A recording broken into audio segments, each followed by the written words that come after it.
The late shift. The diner is called Pomeroy's. It is on the corner of Forbes and Halket in Pittsburgh, about 3 blocks from the hospital where my mother died when I was 16. I do not usually mention the hospital part. I am mentioning it now because what I am going to tell you happened in that diner, on the same corner, 8 years later, and I think the proximity matters.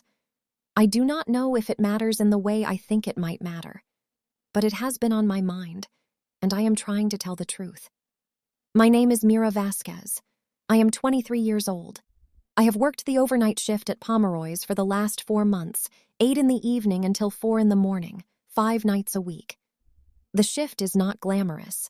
The shift is, in fact, the kind of job you take when you are between things, between a degree you did not finish and a career you are not yet ready to commit to, between an apartment you can afford and an apartment you cannot, between the person you were at 21 and the person you suspect you might become if you can hold on long enough to find out. I am between things. I am the queen of between. That is part of why I took the shift in the first place. The overnight shift is where the in-between people go, the people whose lives do not yet fit any normal schedule, and Pomeroy's is the kind of diner that absorbs them. I want to describe Pomeroy's because what happened in it, and the place matters. It is a long, narrow space with a counter that runs almost the full length of the room, 12 stools along the counter, and 6 booths along the front window facing Forbes Avenue. The lighting is fluorescent, the way diner lighting has been since approximately 1962, and nobody has ever changed it because the regulars have all gotten used to looking like the people they are at 3 in the morning, and they would not appreciate softer light. The booths have red vinyl seats that have been reupholstered, judging by the seams, at least 3 times. The menus are laminated and have a small grease spot in the upper right corner that I think is original to the menu's printing in 2014. The coffee is good. The pie is great. The pie is, in fact, the reason most of the overnight regulars are overnight regulars. The pie is made by Aletha, who is 68 and has been the baker at Pomeroy's since 1989. She comes in at 5 every afternoon, bakes for 3 hours, and leaves before the dinner rush. I have met her exactly twice. She is small and quiet and has, by my count, exactly one facial expression, which is the careful, patient look of a woman who has been baking pies for 36 years and is not going to be impressed by anything you say. She makes 6 pies a day. They are usually gone by midnight on weekends, by 2 a.m. on weekdays. The overnight crowd at Pomeroy's runs on Aletha's pie. I have personally watched a grown man, a tow truck driver named Steve, who has been a regular for 15 years, almost cry when he came in at 3 a.m. on a Sunday and learned that the last slice of cherry had gone to a tourist at 1. The overnight regulars are Steve, the tow truck driver, a woman named Karen who is, I think, a nurse, but has never told me what hospital, and I have never asked. 2 cab drivers who come in together and play chess at the corner booth from 1 until 3 most weeknights, named Theo and Ben. A homeless man named Marcus who comes in 3 or 4 times a week, orders a cup of coffee, sits in the booth nearest the door, reads a book he carries in his backpack, and leaves before dawn. Pomeroy's policy is to let him stay as long as he buys something. I started buying his coffee my 2nd week and pretending the till had rung it up wrong. Aletha leaves him a slice of pie on the counter most nights. The owner, a man named Greg who lives in Squirrel Hill and runs the place from his couch, has never noticed. There are a handful of irregular regulars, a couple in their 40s who come in maybe once a month after late shows at the Benedum, a younger guy who I think is a programmer at one of the tech companies in Bakery Square and who comes in to work on his laptop a few nights a week. The composition shifts. The diner absorbs whoever it absorbs. I am telling you this so you understand the rhythm. The overnight shift at Pomeroy's has a rhythm. It is the rhythm of a small ecosystem that has been running on the same coffee pots and the same pie and the same red vinyl booth since well before I was born. You learn the rhythm in a few weeks. You start to know who walks in by their footsteps. You start to know what someone is going to order before they sit down. You start to recognize the way an old farmer recognizes the smell of a coming storm, the small irregularities that mean the night is going to be a strange one. The man came in on a Wednesday in late October. I am writing it down because it was the first Wednesday, and the Wednesdays are the part of the story I have been thinking about. It was 3 in the morning. The diner had emptied out around 2:30. Theo and Ben had finished their chess and gone home. The couple who'd come in after a movie had paid and left. Karen had eaten her usual 3-egg omelet and was gone by 2:45. The diner was empty, except for Marcus in his booth by the door, reading a paperback, and me behind the counter restocking sugar caddies. The bell over the door rang. I looked up. A man walked in. I want to describe him carefully. He was, I would guess, in his mid-50s, possibly 60. He was tall, well over 6 feet, and thin in the way that very tall men get when they have spent decades not gaining weight. He had gray hair, neatly cut, and gray eyes, and a clean-shaven face that was unremarkable in the specific way that some faces are unremarkable, which is to say that I noticed, while I was looking at him, that I would not be able to describe him later. I made a note to myself at the time to remember his face. I have been trying to remember it for 4 months. I cannot. I can tell you he had gray hair and gray eyes and a clean-shaven face.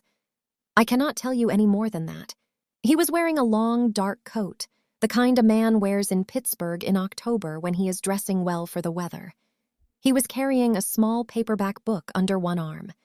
He looked, in every measurable way, like a man who could have walked into any diner in any city in America and not been noticed. He came to the counter. He sat down on the 3rd stool from the end, not the corner stool where a regular would sit, but the stool just before it. The placement was deliberate. Regulars take the corner because it gives them a clear view of the door without being conspicuous. He took the stool that said, "I am here, but I am not trying to be in your way." It was the choice of someone who wanted to be seen by the staff but not by other customers. He said, "Good evening, Mira. Coffee, please, and a slice of the cherry pie if there's any left." I am going to tell you what I felt in that moment. I felt the small, cold drop in the stomach that you feel when someone says your name and you do not know how they know it. I have worked the overnight at Pomeroy's for 4 months. My name tag, and I am putting this in deliberately because it matters, my name tag does not say Mira. My name tag has not said Mira since my 2nd week at the diner, when I lost the one Greg had ordered for me and grabbed a spare from the box under the register so I would not have to bring it up. The spare says Kelly. It has said Kelly for almost 4 months. None of the regulars have ever called me Kelly. They have all asked me my real name within a few visits, and they call me Mira, but a stranger walking in would, if anything, call me Kelly. The man at the counter had called me Mira. He had said it the way you say a name you have known for a long time, the way you say the name of a person you have been thinking about. He had not asked. I poured his coffee. My hands were steady. I want to be clear about that. I have been told my hands are steady, and I have been proud of it for a long time, and they were steady that night. I got him a slice of cherry pie from the case. There was 1 slice left. Aletha had baked it that afternoon, and the last slice usually went to someone by midnight, but it had been a slow Wednesday and the slice had survived. I put the slice on a small plate with a fork. I set it in front of him. I said, "You have me at a disadvantage. How do you know my name?" He smiled.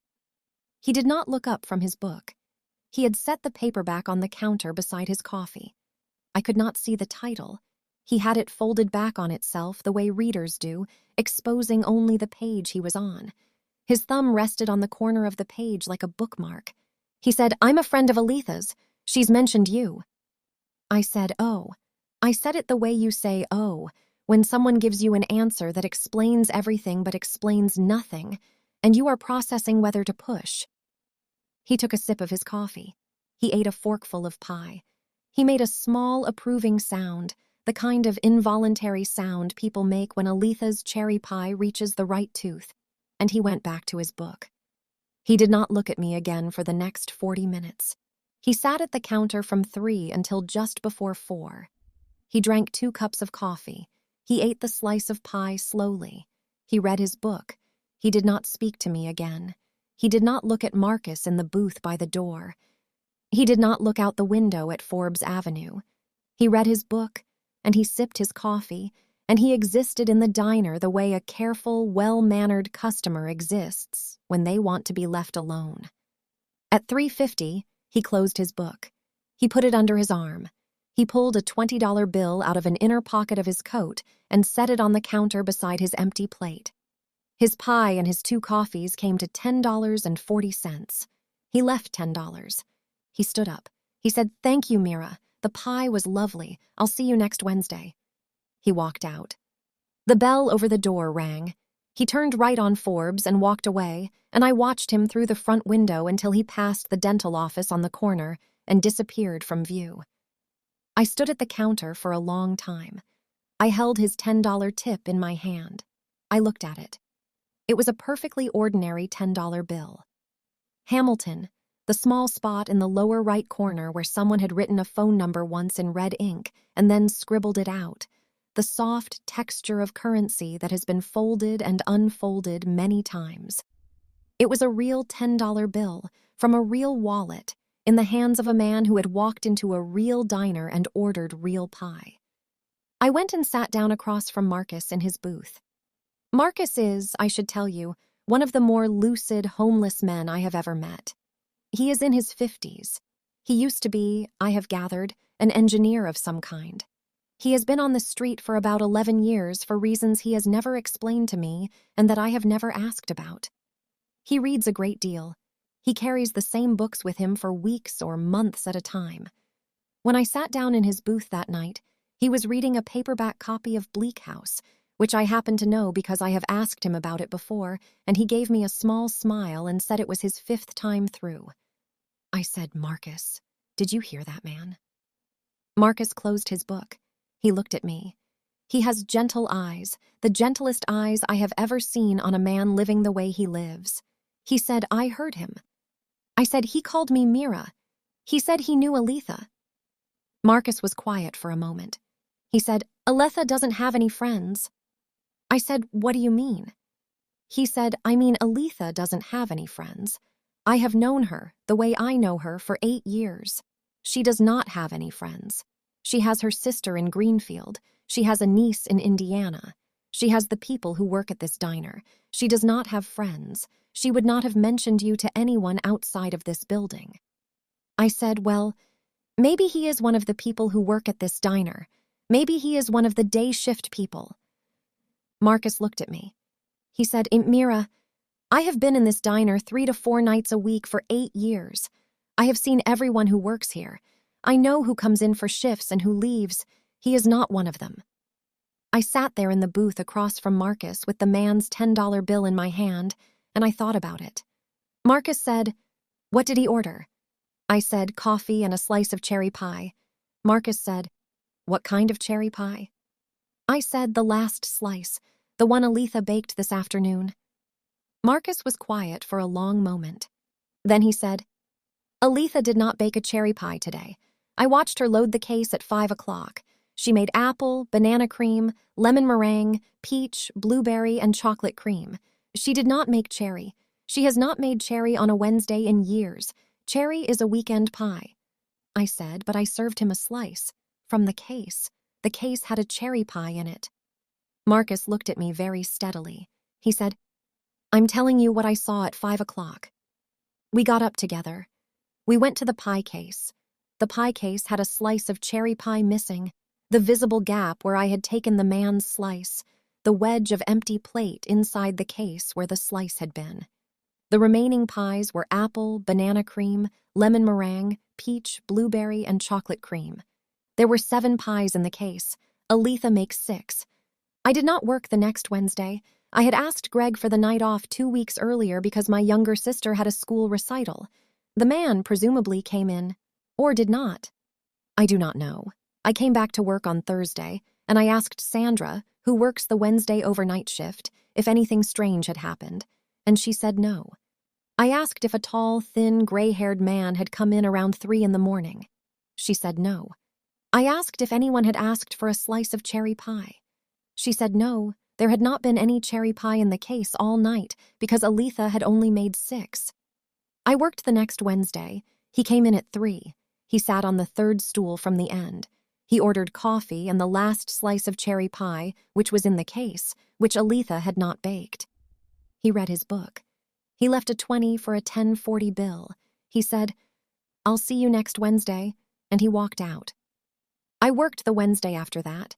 He came in at 3. Same stool, same order, same book. He had not turned a single page from the previous week, as far as I could tell. He read for an hour. He left. He said, "I'll see you next Wednesday." The fourth Wednesday, I started watching. I want to tell you what I saw because it took me 4 weeks to see it, and once I saw it, I could not unsee it, and I am not entirely sure even now that I am describing it right. He came in at 3. He sat on the third stool from the end. He ordered coffee and the last slice of cherry pie. He set his book on the counter. He read. But while he was reading, every few minutes, he would lift his eyes, not enough that you would notice if you were just glancing at him, but enough that I noticed because I was watching. He would lift his eyes and look at a specific spot in the diner. He was looking at the corner booth, the one Theo and Ben usually play chess at. The booth was empty. It had been empty since Theo and Ben left at 2:30, but he was watching it. Every few minutes, very briefly, the man at the counter was checking on the empty corner booth. He did this for the full hour he was at the counter. He checked on the empty booth maybe 20 times over the course of his visit. He never looked at the booth long enough for the act of looking to be visible to anyone who was not specifically watching him. But he was looking. He was checking. He was checking on something that was in the booth. I do not know what was in the booth. I do not know if there was anything in the booth. I am telling you what I observed, which is that the man at the counter, the man who called me by my correct name on his first visit, the man who claimed to be Aletha's friend, the man who ordered pie that Aletha had not made and that nonetheless appeared in the case the moment he ordered it, was, for the entire hour of his weekly visit, keeping watch on the empty corner booth of Pomeroy's diner. At 3:50, he closed his book. He paid. He stood up. He said, "Thank you, Mira. The pie was lovely. I'll see you next Wednesday." He walked to the door. He paused with his hand on the handle. He turned back, very slightly, and he looked at me. It was the first time in 4 visits he had looked directly at me. He said, "Mira, I would like you to do me a small favor." I did not answer. He said, "I would like you to never, under any circumstances, sit in the corner booth. Not on your break, not at the end of your shift, not if a customer offers you a seat there. You stay behind the counter. You take all your breaks in the back. You go to that booth only to wipe it down between customers, and then only briefly. Do you understand?" I said, "Why?" He smiled. It was a kind smile, the kindest smile I have ever seen. He said, "Because I am, in a real sense, the only thing keeping it where it is. And it has been there for a very long time, and it is patient, but it is not infinitely patient, and I would not like it to become interested in you. You are a nice young woman. Your mother would be very proud of you. I think you have a very long and lovely life ahead of you. I would like you to be able to live it." He left. The bell over the door rang. I do not work Wednesdays anymore. I told Greg I had a scheduling conflict. He moved me to Thursday. Sandra still works the Wednesday overnight. The man presumably still comes in. I have not asked Sandra about it. I have not asked Aletha. I have not asked Marcus, though Marcus has, on 3 separate occasions in the last 2 months, sat in his booth by the door and watched me work and given me the small, steady nod of a man who is letting me know that he sees me, and that I am doing the right thing, and that the not asking is the work. I do not sit in the corner booth. I do not look at the corner booth. I do not wipe down the corner booth. Sandra and the day staff handle that, and I have explained to Greg, with no particular reason offered, that I am uncomfortable with that table. He did not press. Greg does not press about anything that does not affect his profits. I think about my mother sometimes. I think about the hospital 3 blocks from the diner where she died. I think about the way the man said your mother would be very proud of you with the absolute calm certainty of someone who knew her, or knew of her, or knew of me in a way that was older than the 4 months I have worked at Pomeroy's. I do not know what is in the corner booth. I do not know what was in the corner booth when my mother was still alive, 16 years ago, 8 years before I came to work here. I do not know if those things are related. I am 23 years old. I am, by every measurable standard, fine. I am applying to graduate programs for next fall. I have a boyfriend who is kind. I have plans. I just do not sit in the corner booth. I do not look at the corner booth. And on Wednesday nights at 3 in the morning, when Sandra is working and I am at home in my apartment, I sometimes find myself thinking about the man with the gray eyes and the long, dark coat, sitting at the third stool from the end, drinking his coffee and eating his slice of cherry pie that should not exist, checking every few minutes on the patient old thing that lives in the corner booth of a diner 3 blocks from the hospital where my mother died. I hope he is still there. I hope, very quietly, that he is patient enough to outlast it. I hope I never have to find out what happens if he isn't. This has been a story from the other side of now. If you enjoyed this story, like, comment, and subscribe.